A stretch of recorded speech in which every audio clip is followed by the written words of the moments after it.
What's the difference between vertical breathing and horizontal breathing?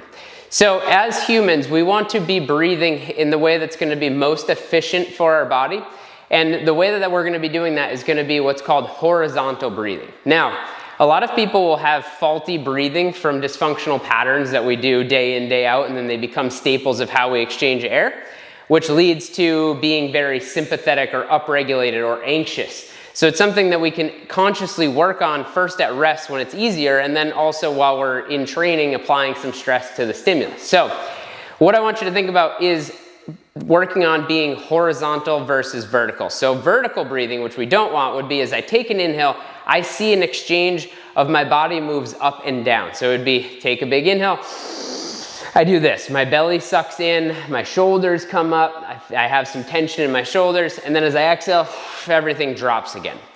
Horizontal breathing, which is ideal, what we're working towards, is as I take a big inhale, nothing up here moves. Everything down below moves. And as I think about it, it's like as if there's a barrel capped at my ribs here, and everything below that expands outward. So belly goes forward, ribs go laterally, I fill air into my lower back, and I'm not extending myself upwards.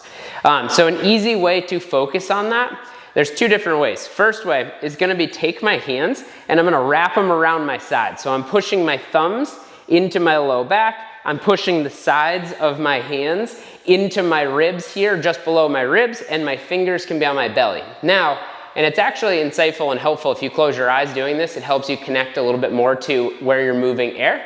But what I'm gonna do is I'm gonna draw in an inhale, and I'm gonna see and pay attention to what moves, okay? If you're typically a vertical breather, you might not notice anything move into your hands. You might actually notice that it's moving away from your hands, which means, again, I'm going this way, and my hands are coming in because I've been sucking in as I'm taking that inhale, which is the opposite of what your diaphragm should be doing.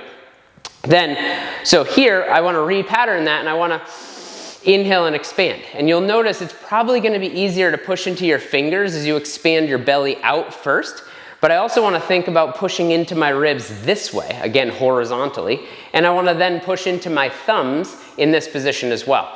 Now, you can work on this standing, which is gonna be the easiest position to do this, okay? So like you can just stand next time you're in line.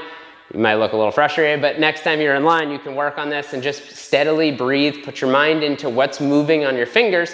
And it might be fingers move well, or one side of your thumb moves, but not the other.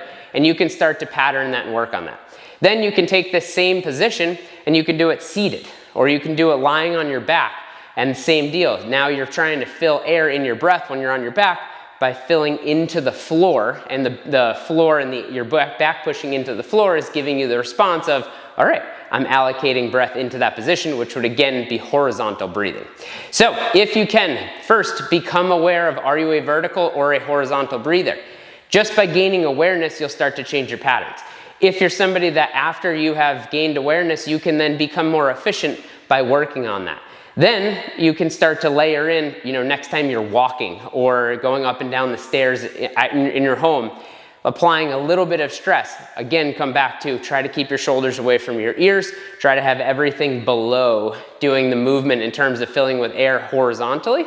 And over time, as you do this a little bit and a little bit and a little bit, you'll retrain yourself to be more efficient in breathing in that capacity.